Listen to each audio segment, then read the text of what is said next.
कुछ पूछे नहीं, प्यार में फिर भी है मुश्किलें नित नहीं। हो गए कुछ बार, कुछ हुए कत्लेआम, प्यार में सावधान, प्यार में सावधान।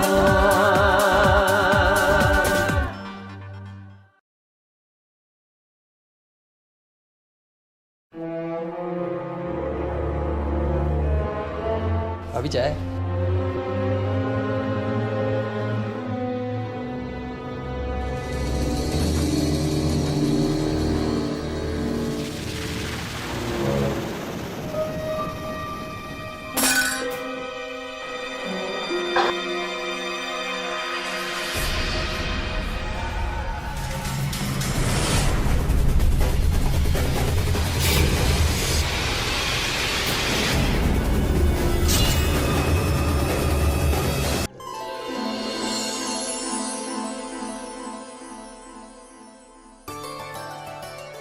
पापा और लीजिए ना पूरी।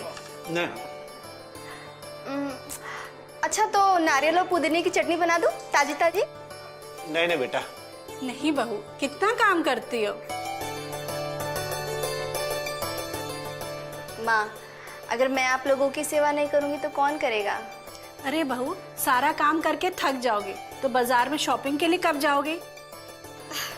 और शॉपिंग से पहले तुमको क्लिनिक में चेकअप के लिए जाना है, याद रखना। माँ, मैं उन्हें बुला के लेके आती, अभी तक आए ही नहीं है। हाँ।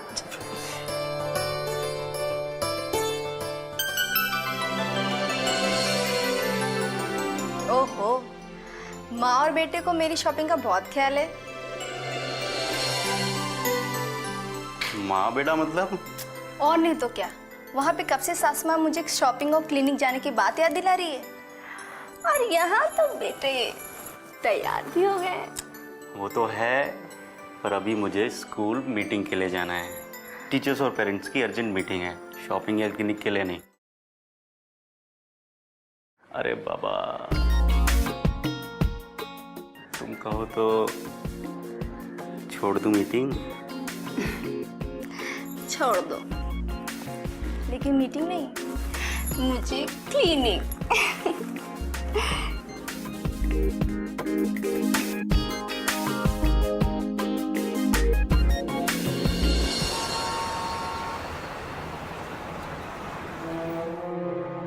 धर्म भैया, देखा उस जलीने को? ससुरे का कॉलेज है, डोनेशन और एक्स्ट्रा फीस के नाम पे बुड्ढा बड़ा कमाता है, और ये बहू उड़ाती है। तो फिर क्यों ना हम इसका पर्स उड़ा दें? क्या बोलते हो? नेकी और पूछ-पूछ। चल, मौका लगा ना तो उड़ा डालेंगे।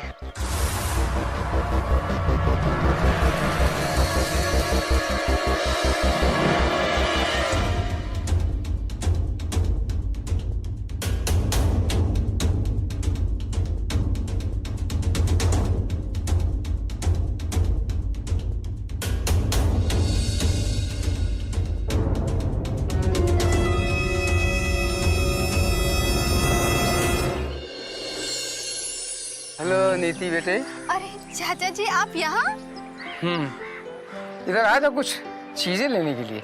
कमाल है, आप मेरे ससुराल के इतने पास आते हैं और घर नहीं आते। नहीं आ सकता बेटी, तुम तो जानती हो ना कि तुम्हारी शादी में दहेज को लेकर मेरा तुम्हारे पति, ससुर और बारातियों के साथ पंगा हो चुका है। मैं तुम्हारी ससुराल आने के लिए बहुत असमर्थ हूँ। बेटी मुझे माफ कर दो ना। क्या चाचा जी, आप अभी तक उन पुरानी बातों को दिल से लगा कर बैठे हैं? मेरे ससुराल वाले तो ये सब कब का भूल चुके हैं। देखिए, अब आप भी ये सब भूल जाइए, और हाँ, एक बार मेरे ससुराल आ जाइए।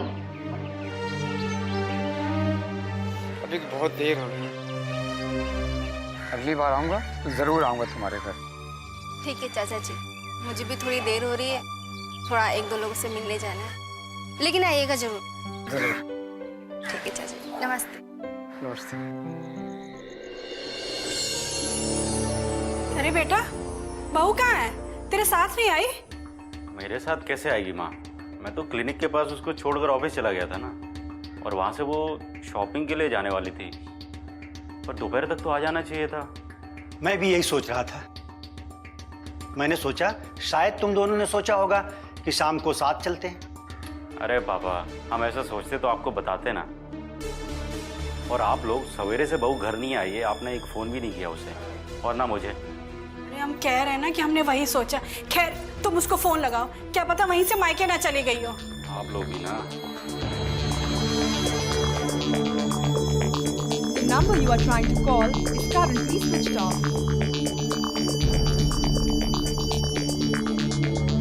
The number you are trying to call is currently switched off. उसका फ़ोन स्विच ऑफ आ रहा है। अरे बेटा उसके मायके फोन लगा, क्या पता वो थक गई हो और उसने अपना फोन स्विच ऑफ कर दिया। लगा जरा फोन दोबारा से। अरे ऐसे कैसे फ़ोन स्विच ऑफ करके सो जाएगी मम्मी? जी दामाद जी। हेलो पापा, नमस्ते, मैं रमेश बोल रहा हूँ। नमस्ते बेटा, नमस्ते। नीति वहाँ आई है क्या? नहीं तो क्यों, क्या हुआ? मेरे ऑफिस के टाइम पे मैंने उसे क्लिनिक के पास छोड़ा था, वहाँ से वो मार्केट के लिए जाने वाली थी, पर अभी तक वापस नहीं आई है। आपको कोई कॉल किया उसने, मम्मी को या किसी को? नहीं तो, यहाँ तो फोन नहीं किया उसने। फिर कहाँ गई होगी? इतनी देर तक तो वो किसी सहेली के यहाँ भी नहीं रुक सकती। हाँ बेटा, ये तो उसके स्वभाव में ही नहीं है। फिर भी मैं उसकी एक दो सहेलियों के यहाँ फोन करके पता करता हूँ बेटा। जी, पता लगे तो मुझे फ़ोन कीजिएगा, मैं भी कोशिश करता हूँ पता करने की। जी बेटा, जी जी जी। मम्मी, पापा, वो ना तो मायके गई है, ना ही वहाँ पे उसने कोई फ़ोन किया। अरे बेटा मैं तो जी घबरा रहा है, पता नहीं कहीं कुछ। अरे मम्मी, आपका तो ज़रा से मैं जी घबराने लगता है। अभी टाइम ही अभी क्या बेटा, सारा दिन गुजर गया, तुम्हारी माँ ठीक कह रही है। एक काम करते हैं, पुलिस स्टेशन चलते हैं, वहां पर उसके गुमशुदा होने की रिपोर्ट लिखवाते हैं। इससे पहले कि कुछ ऊंच नीच हो जाए, हमें पुलिस स्टेशन चलना चाहिए। आप ठीक कह रहे हैं पापा, चलिए। चलो।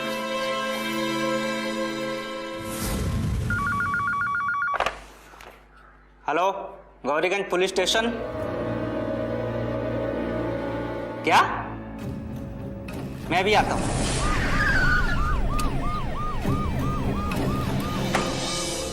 चलो चलो, हटो हटो, रास्ता दो। आइए मैम।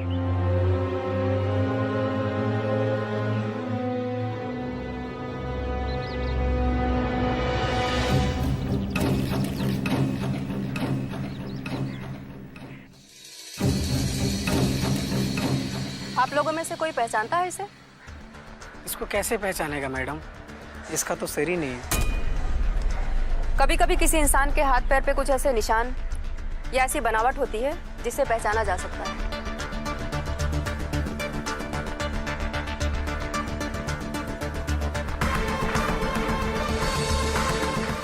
इसके हाथ पर नीति लिखा हुआ है। संगीता, मुझे ऐसा लगता है ये लेडी यहीं कहीं आसपास के गांव की होगी। तुम एक काम करो, यहाँ के और आसपास के सभी पुलिस स्टेशन में फ़ोन करके पता करो, किसी लेडी के गुमशुदा होने की खबर तो नहीं, और अगर है तो उसके परिवार वालों को लाश की शनाख्त के लिए बुला लो। Okay madam. Rajesh, yes ma'am. Ambulance को फ़ोन करो और लाश को पोस्टमार्टम के लिए भेज दो। जी मैम। आइए आप लोग लाश की शनाख्त कर लीजिए।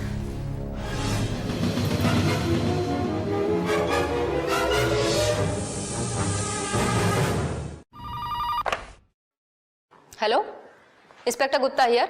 जैन मैडम, मैं राजापुर पुलिस चौकी से पांडे बोल रहा हूँ। 4 दिन पहले रमेश नाम के युवक ने अपने बीवी गुम हो जाने की रिपोर्ट दर्ज कराई थी।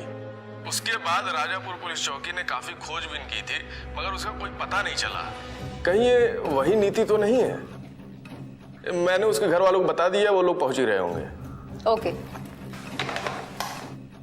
मैडम, मैं रमेश हूँ, राजापुर गांव से आया हूँ। मुझे बताया गया है कि यहाँ। हाँ, अभी अभी राजापुर पुलिस का फोन था। आइए आप लोग लाश की शनाख्त कर लीजिए।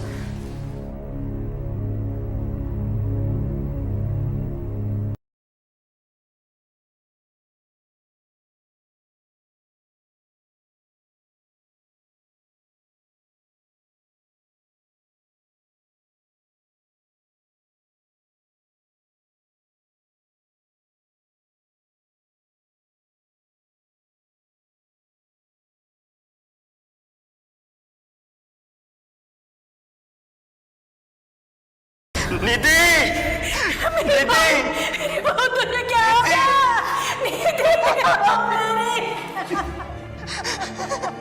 नीति, संभालो अपने आप को। ये क्या हो गया नीति?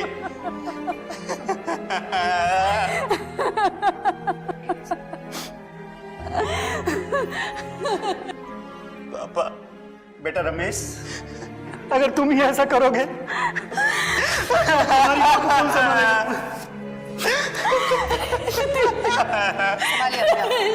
ना बेटा ना, ना बेटा, संभालो अपने आप को, संभालो।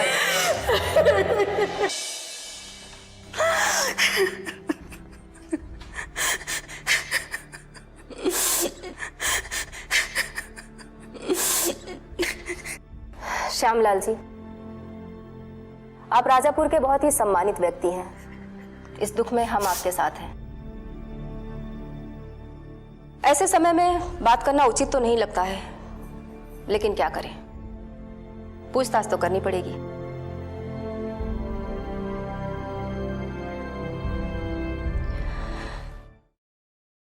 क्या आप बता सकते हैं कि आपकी बहू आखिरी बार कहां और किसके साथ गई? जिस दिन हमारी बहू गायब हुई, उसी दिन उसने हमें नाश्ता करवाया था और हमारे कहने पर ही शॉपिंग के लिए और हमारे बेटे के साथ क्लिनिक में चेकअप के लिए गई थी। जब बहुत देर तक वापस नहीं आई तो हमने सोचा शायद वो अपने मायके चली गई होगी। आपने ऐसा क्यों सोचा? अक्सर उसके मायके वाले उसी मार्केट में, उसी क्लिनिक में आया करते थे और कई बार देर हो जाने पर वो उनके साथ मायके चली जाया करती थी। जब काफी देर हो गई और वो नहीं आई, तब हमने बहुत खोजबीन की, बहुत तलाशा उसे, यहां तक कि उसके मायके फोन किया, ऑफिस में फोन करवाया, पर कहीं कोई पता नहीं चला। हमने उसके मोबाइल पर भी कॉल किया, वो अपना मोबाइल कभी नहीं छोड़ती थी, पर उसका मोबाइल तब से लेकर अब तक स्विच ऑफ ही बता रहा है। आप लोग एक काम करिए, उसका मोबाइल नंबर मुझे मैसेज कर दीजिए। मैं उसकी लास्ट लोकेशन से ये पता करने की कोशिश करूंगी कि वो उस वक्त कहाँ होगी, या उसने किसी को फोन किया होगा, या कोई फोन उसे आया होगा, कुछ तो पता चलेगा। आप लोगों की किसी से दुश्मनी तो नहीं?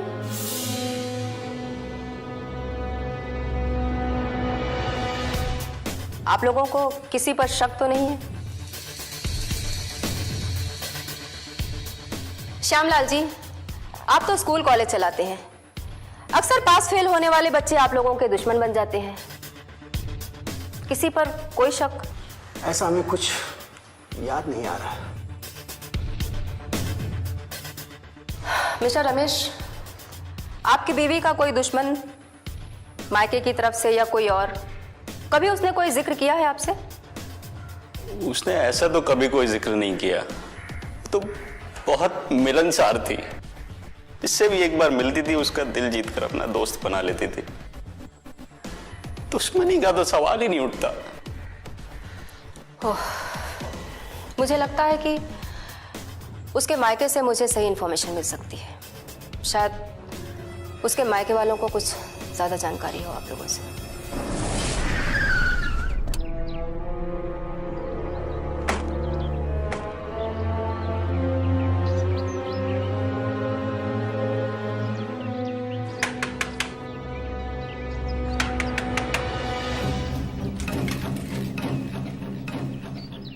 इंस्पेक्टर साहब, आप देखिए, बड़े दुख के साथ कहना पड़ रहा है कि आपकी बेटी नीति का मर्डर हो गया है। क्या? हमारी बेटी की हत्या हो गई? इन दहेज लोभियों ने हमारी बेटी को मार डाला। देखिए सर, हम यहाँ पर दहेज के मामले को लेकर नहीं, बल्कि नीति की हत्या के मामले को लेकर आए हैं। दहेज के कारण ही ये हत्या हुई है। देखिए, आप कुछ क्यों नहीं कहते? मैं कहता हूँ उसके सास ससुर उसके पति को अभी जेल के अंदर भेजो। उसको अंदर करो, अंदर। लेकिन बिना गवाह, बिना सबूत के ऐसे कैसे कर सकते हैं हम? गिरफ्तारी के लिए एफआईआर चाहिए ना, हम चल के एफआईआर करवाते हैं और उसके सास ससुर पति को अभी के अभी जेल के अंदर भेजो। ओके। क्या बात है इंस्पेक्टर, कातिल की गिरफ्तारी हुई? गिरफ्तार ही करने आए हैं। गिरफ्तार कर लो दोनों बाप बेटों को। अरे ये क्या बदतमीजी है? आप हमें क्यों गिरफ्तार कर रहे हैं? क्योंकि तुम्हारे ससुराल वालों को यह शक है कि तुम लोगों ने मिलकर नीति की हत्या दहेज के लिए की है। दहेज के लिए? क्या बकवास कर रही हैं? सबूत है आपके पास कोई? एफआईआर हुई है तो गिरफ्तारी तो होगी। ऐसे कैसे गिरफ्तारी होगी? हमको दहेज के लालची नहीं है। मीना देवी जी, आप बीच में मत बोलिए वरना आपको भी गिरफ्तार कर लेंगे। राजेश, गिरफ्तार कर लो इन दोनों को।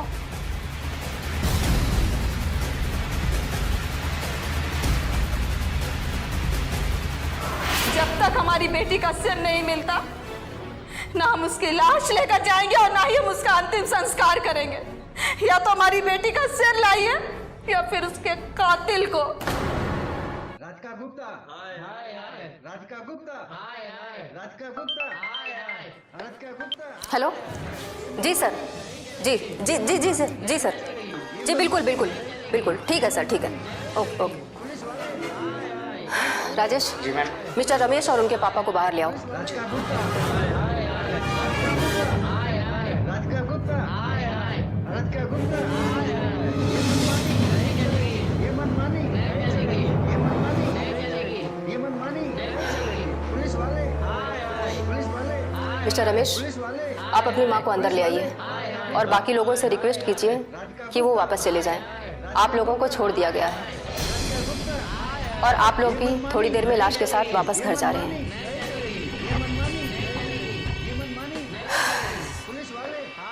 देखिए श्यामलाल जी, जैसे कि मैंने आपसे पहले ही कहा था, आप बहुत ही सम्मानित व्यक्ति हैं।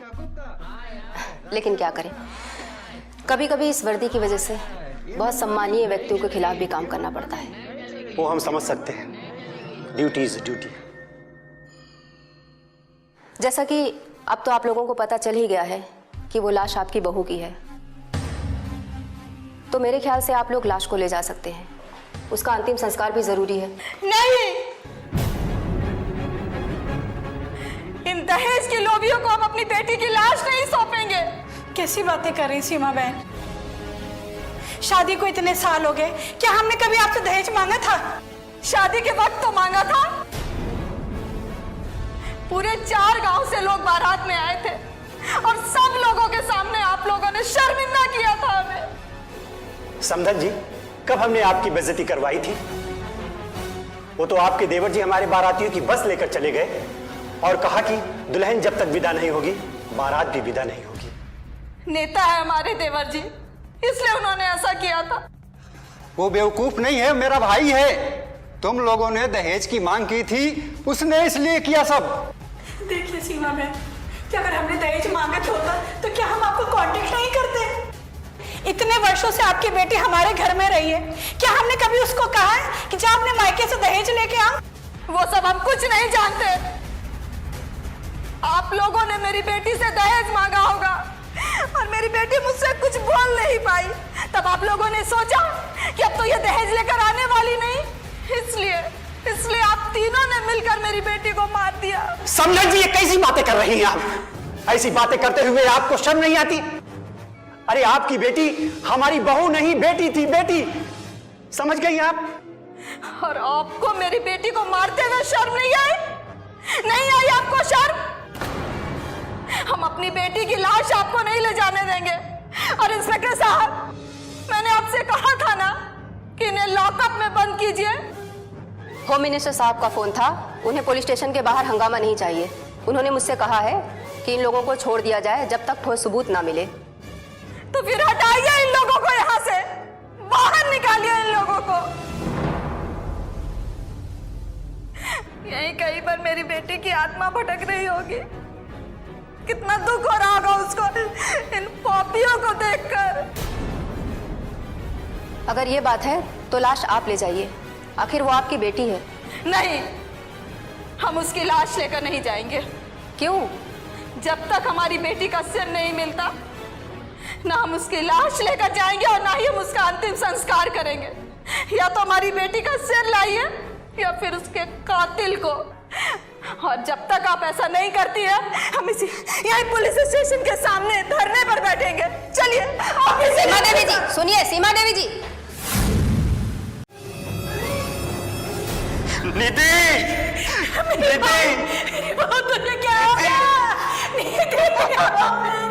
जब तक हमारी बेटी का सिर नहीं मिलता, ना हम उसकी लाश लेकर जाएंगे और ना ही हम उसका अंतिम संस्कार करेंगे। या तो हमारी बेटी का सिर लाइए या फिर उसके कातिल को। आप थोड़ा धीरज रखिए और शांति से मेरी बात सुनिए। देखिए, आप ही की तरह मैं भी एक माँ हूँ। मेरी भी 2 बेटियां हैं। मैं आपका दर्द औरों से ज्यादा समझ सकती हूँ, लेकिन आप भी तो अपनी बेटी का दर्द समझिए। देखिए, जिस फूल से बच्ची को आपने इतना प्यार दिया, दुलार दिया, इतना बड़ा किया, आज उसका शरीर किस हालत में पड़ा है और वो पुकार पुकार कर कह रहा है कि माँ मुझे मुक्ति दो। देखिए, मेरी बात मानिए तो आप अपनी बेटी का अंतिम संस्कार कर दीजिए। मैं आपकी तरह ही एक माँ अपनी बेटी की कसम खाकर कहती हूँ कि आपकी बेटी का कातिल पाताल में भी होगा तो उसे ढूंढ निकालूंगी, और बहुत जल्द। पर प्लीज आप अपनी बेटी का अंतिम संस्कार कर दीजिए, प्लीज।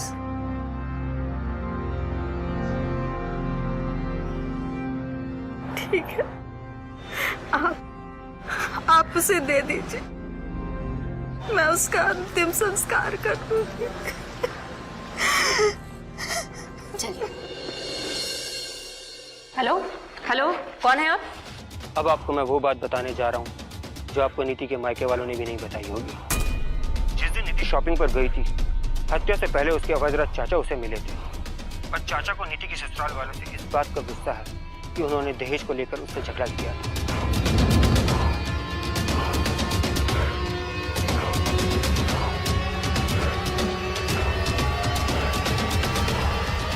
क्योंकि उस दिन अवैधराज के मिलने के थोड़ी देर बाद ही नीति की हत्या हो गई थी। हाँ, लेकिन hello hello hello hello hello, लगता है फोन डिस्कनेक्ट हो गया। राजेश। जी मैम। इंफॉर्मेशन सही लग रही है, चलो नीति के मिनिस्टर चाचा के भी दर्शन करके आते हैं। क्या कहा आपने? क्या कहा? अरे कुर्ता पजामा देख रही है ना, आपको मेरी ताकत का अंदाजा नहीं है, नहीं तो आप ऐसी बात नहीं करती मुझसे। शायद आपको भी कानून की ताकत का अंदाजा नहीं, वरना आप भी ऐसी बातें नहीं करते। आप तो राजनीति के एक मामूली से कार्यकर्ता हैं। कानून तो बड़े बड़े राजनेताओं को उठाकर अंदर कर देता है। पूछिए, क्या पूछना है आपको? क्या आप बता सकते हैं कि नीति की शादी में पूरे बाराती ही नहीं बल्कि लड़का पक्ष के सारे लोग आपके खिलाफ थे, ऐसा क्यों? क्योंकि उसके सास ससुर दहेज मांग रहे थे और मैं दहेज के खिलाफ था, इसलिए सारे नाराज हो गए। और सुना है कि उस दिन आपको सबके सामने माफी भी मांगनी पड़ी, और किसी के सामने झुकना आपको बिल्कुल पसंद नहीं। उस दिन से आप नीति के ससुराल वालों को परेशान करने का कोई ना कोई रास्ता ढूंढ रहे थे, और वो रास्ता उस दिन आपको मिला जिस दिन नीति अकेले क्लिनिक चेकअप के लिए गई, जिस दिन उसका मर्डर हुआ। उस दिन वो सिर्फ आपसे मिली थी। अब आप ये मत कहिएगा कि वो आपसे मिली ही नहीं, इसका सबूत मैं दे सकती हूँ। हाँ, उस दिन मुझे वो क्लिनिक में दिखी थी। जब मैं उससे मिलने के लिए बढ़ा तो एक लड़का आकर उसके पास खड़ा हो गया और उससे बात करने लगा। कौन था वो लड़का? शक्ल तो नहीं देख पाया क्योंकि वो नीति के सामने खड़ा था और नीति उसके सामने। वो पीछे से दिखाई नहीं दिया कौन था। बात करके चला गया। वो लड़का आपकी बच्ची से इतनी देर तक बात करता रहा और आप उसे पहचान भी नहीं पाए। कैसे पहचानता? इंसान की पहचान उसकी शक्ल से होती है। पीछे से इंसान को तभी पहचाना जा सकता है जब उससे कई बार मिला हूं। कौन था वो लड़का? नीति से मिलने क्यों आया था? कैसे पता चलेगा? वही तो, नीति जिंदा होती तो आप उसी से पूछ लेती। नीति नहीं है तो क्या हुआ? सीसीटीवी कैमरा तो है। CCTV camera? राजेश चलो।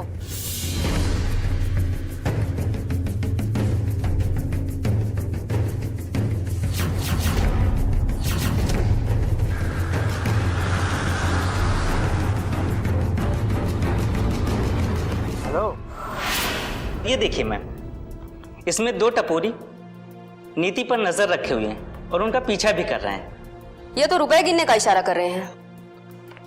वही तो, कहीं ऐसा तो नहीं शॉपिंग के लिए नीति पैसे लेकर निकली हो, उन लोगों ने देखा हो, मार कर फेंक दिया और पैसे ले लिए हो मैम।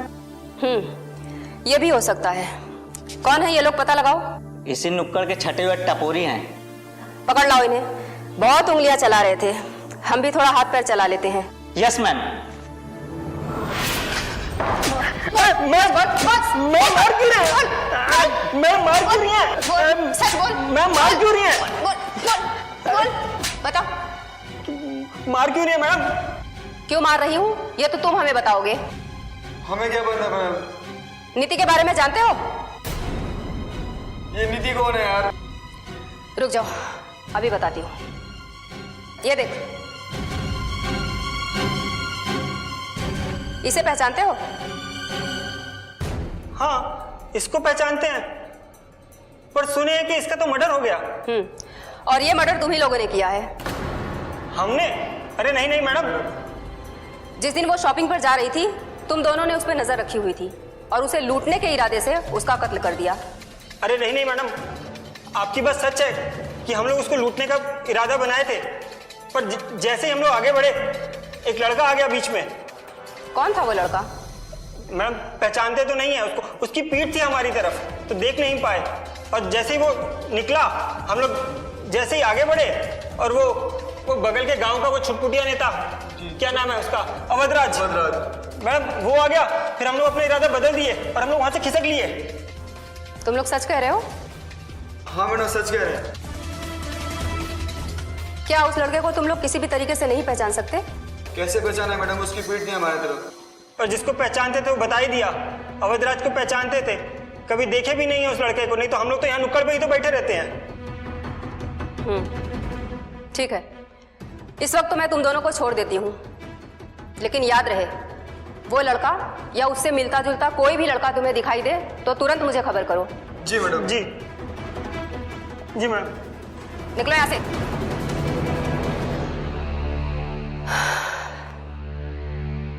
अगर इन्होंने नीति का मर्डर नहीं किया है तो किसने किया है?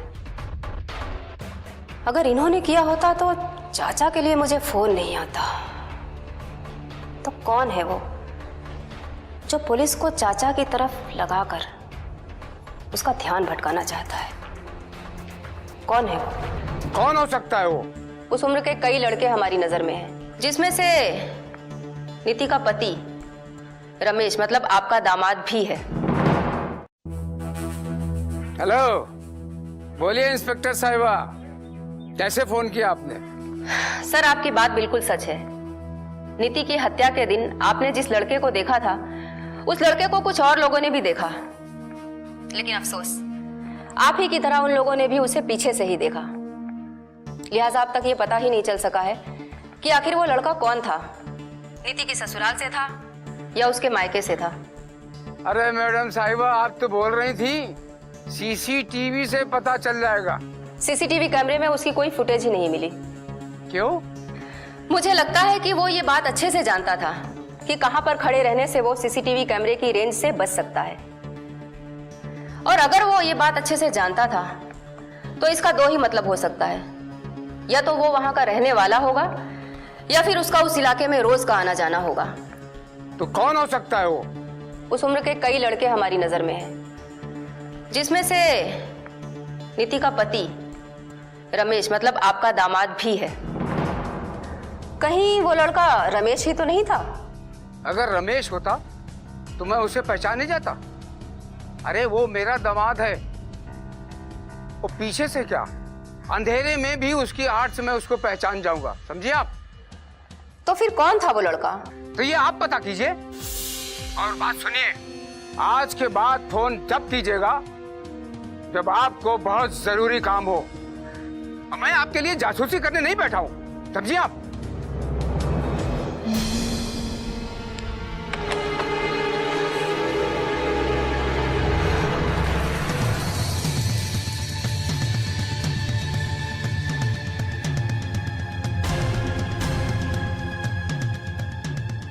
ओह माय गॉड, मैं यहाँ वहाँ क्यों मुंह मार रही हूँ?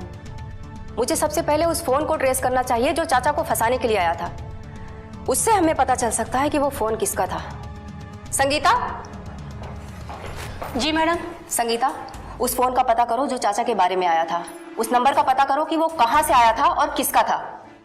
जी मैडम। कौन हो सकता है वो लड़का? रमेश तो नहीं, क्योंकि उसकी माँ के बयान के मुताबिक वो उसे क्लिनिक तक छोड़कर उसकी मीटिंग में चला गया, और मीटिंग में जाने वाला आदमी इतने कैजुअली कपड़े में तो नहीं हो सकता।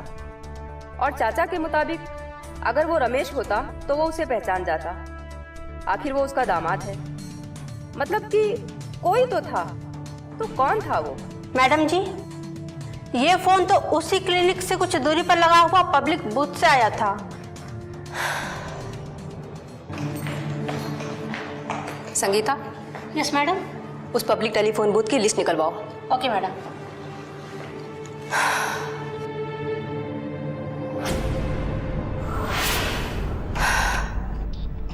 यस, ये एक नंबर है जिससे नीति की हत्या वाले दिन, हत्या से थोड़ी देर पहले 3 से 4 बार फोन किया गया था। लगता है गुत्थी कुछ सुलझने वाली है। ये किसी बबलू का नंबर है। तुम टेलीफोन एक्सचेंज में फोन करके इसका एड्रेस पता करो। किधर भाग रहा है? रुक रुक, यहीं रुक। मुझे छोड़ दीजिए सर, मैंने कुछ नहीं किया सर, मुझे छोड़ दीजिए सर। क्या बात है? हमें देखते ही तुम भाग रहे हो? तुम्हें तो पूछना चाहिए था कि क्या बात है मैडम, आप यहाँ? नहीं पूछा, इसका मतलब हमें यही होना चाहिए था। मैडम मैं अचानक पुलिस को देखकर घबरा गया था मैडम। ओह, घबरा गया था? तो चल अब बिना घबराए बता, नीति को जानता है तू? जी हाँ जानता हूँ, वो मेरी भाभी। भाभी? वो कैसे? मैडम मैं रमेश भैया की बुआ का लड़का हूँ। ओह, बुआ का लड़का? तो फिर तूने नीति की हत्या क्यों की? मैडम मैंने उनकी हत्या नहीं की है।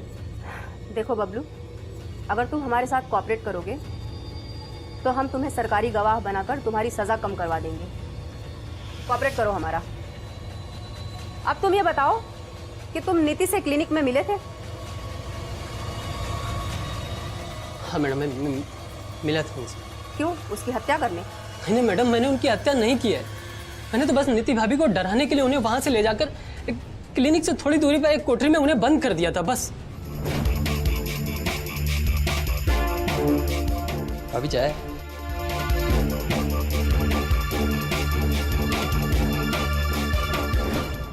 ऐसा करने के लिए तुम्हें उसके पति ने कहा था? नहीं मैडम, रमेश भैया मुझसे ऐसा क्यों कहेंगे? क्योंकि तुम उसकी बुआ के लड़के हो और भाई ही भाई के काम आता है। नहीं मैडम, मुझे तो किसी ने फोन पर कहा था कि उन्हें किसी भी तरह वहां से ले जाकर एक कोठरी में बंद कर देना है, और उसके लिए उन्होंने 5000 रुपए भी भेजे थे। तो मैंने उनको उठाकर एक कोठरी में बंद कर दिया और फिर उनकी हत्या हो गई। और जब मुझे ये पता चला तो मैं डर गया मैडम। और ये बात मैंने रमेश भैया से भी बोली कि कहीं वो मुझे परेशान तो नहीं कर रहे हैं, लेकिन उन्होंने कहा कि वो खुद ही नीति भाभी को ढूंढ रहे हैं। तभी मैडम मैंने चुप्पी साध ली ताकि कहीं मैं फंस न जाऊं। तुम सच बोल रहे हो? यही सच है मैडम, मैं अपनी माँ की कसम खा के कहता हूँ मैडम, मैं सच कह रहा हूँ। मैंने उनके साथ कुछ भी नहीं किया है। अगर तुम सच बोल रहे हो तो सोचने वाली बात यह है कि तुम्हें बार बार हर 6 मिनट में एक ही नंबर से फोन आया। इसका मतलब यह है कि जो कोई भी तुम्हें फोन कर रहा था वो टेलीफोन बूथ के आसपास ही होगा। और हो ना हो, चाचा को फंसाने के लिए जो फोन आया था वो भी उसी ने किया होगा। देखो बबलू, हमारी इन्वेस्टिगेशन में अगर तुम्हारी बात झूठ निकली तो नीति के कत्ल के जुर्म में फंसाकर हम तुम्हें फांसी दिलवा देंगे। इसलिए मुझसे बिल्कुल सच बोलना। मैडम मैं अपनी माँ की कसम खा के कहता हूँ मैडम, मैं सच कह रहा हूँ, मैंने उनके साथ कुछ नहीं किया है।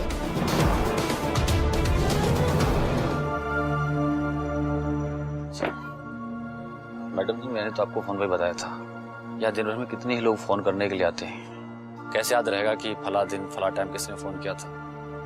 हर 2-4 मिनट में लोग आते हैं। हर 2-4 मिनट में अलग अलग लोग आकर फोन करते हैं ना? हाँ। लेकिन हर 2-4 मिनट में एक ही आदमी बार बार आकर फोन करेगा तो क्या याद नहीं रहेगा? हाँ, तब याद रहेगा शायद। तो फिर ठीक से याद करके बताओ कि 12 नवंबर को 11 से 11:30 के बीच में किसने यहाँ से बार बार फोन किया है? 12 नवंबर 12 नवंबर, हाँ याद आया। उस दिन वो धर्मवीर है ना, सभी पुलिस वाले भी जानते हैं उसे, आप भी जानती होंगी। उस दिन वही बार बार आके फोन कर रहा था। अरे ये क्या मजाक है? कोई नहीं मिलता तो मुझे यहाँ पे उठा के ले आते हैं। कोई मिलेगा भी कैसे? खून तो तूने किया है। सच सच बता, तूने नीति का खून क्यों किया? वरना हम भी तेरा उसी तरीके से खून कर देंगे, गर्दन अलग। अरे मैं कई बार बता चुका हूँ, मैंने नीति को नहीं मारा। अरे मैडम कैसे बताऊं, मैंने नीति को नहीं मारा है। अरे मैं सच कह रहा हूँ, मैंने नीति को नहीं मारा है। नहीं मारा? अरे मैडम मैं सच कह रहा हूँ, मैंने नीति को नहीं मारा मैडम, मैंने नहीं मारा। अरे बोल चुका हूँ, मैंने नहीं मारा मैडम। मैंने नहीं मारा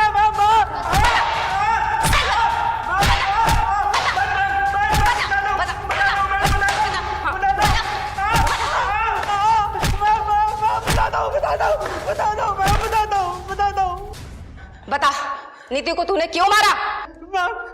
बता रहा हूँ, मैं बताता हूँ। मैंने बबलू को नीति को फसला करके लाने के लिए उसे 5000 रुपए दिए थे मैम। तूने बबलू को ही क्यों चुना? मुझे पता था उसे पैसा की जरूरत है, और बबलू रमेश की बुआ का बेटा है। बबलू के कहने पर नीति उसके साथ कॉफी पीने कहीं भी चली जाएगी, और ऐसा ही हुआ।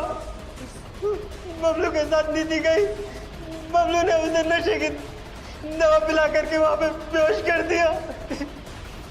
फिर बबलू वहां से चला गया, और मैंने नीति की हत्या कर दी।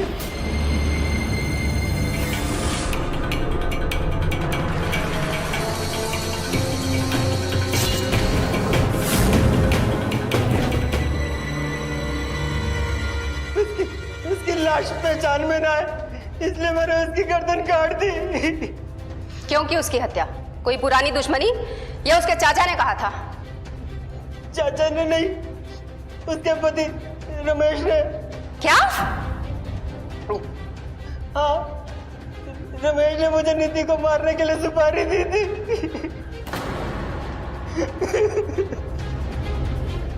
मुझे माफ कर दो मैडम। अर्चना के बार बार नाराज होने और जिद करने पर मैंने धर्मवीर और उसके साथियों को नीति को मारने की सुपारी दे दी। मिस्टर रमेश, आपको गिरफ्तार किया जाता है। ये क्या करें इंस्पेक्टर साहब? इन्होंने अपनी बीवी नीति का खून करवाया है।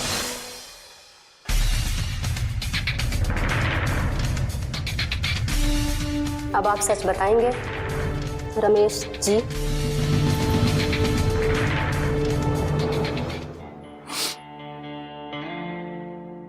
बात घटना से करीब 2 साल पहले की है। मेरे स्कूल में उत्तर प्रदेश के ही सीधामऊ गांव की अर्चना नाम की एक नई टीचर आई थी। मैं अचानक से उसकी ओर आकर्षित हो गया। परिस्थितियां कुछ ऐसी बदली कि हम एक दूसरे के बहुत नजदीक आ गए।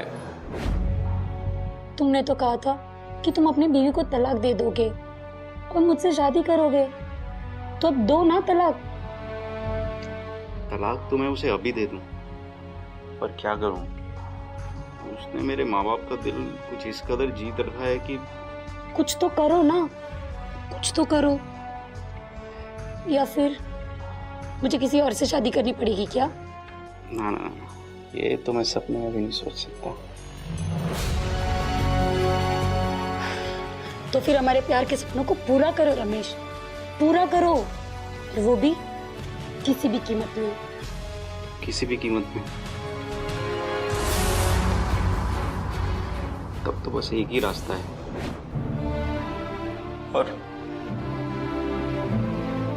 और अर्चना के बार बार नाराज होने और जिद करने पर मैंने धर्मवीर और उसके साथियों को नीति को मारने की सुपारी दे दी।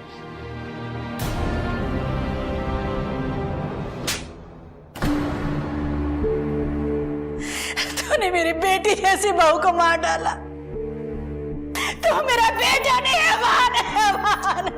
मैं तुझे मार डाल। छोड़िए छोड़िए इसे। छोड़ूंगी तुझे। कानून इसकी सजा देगा। चलो। मेरा बेटा नहीं है, इसने मेरी बहू को मार डाला।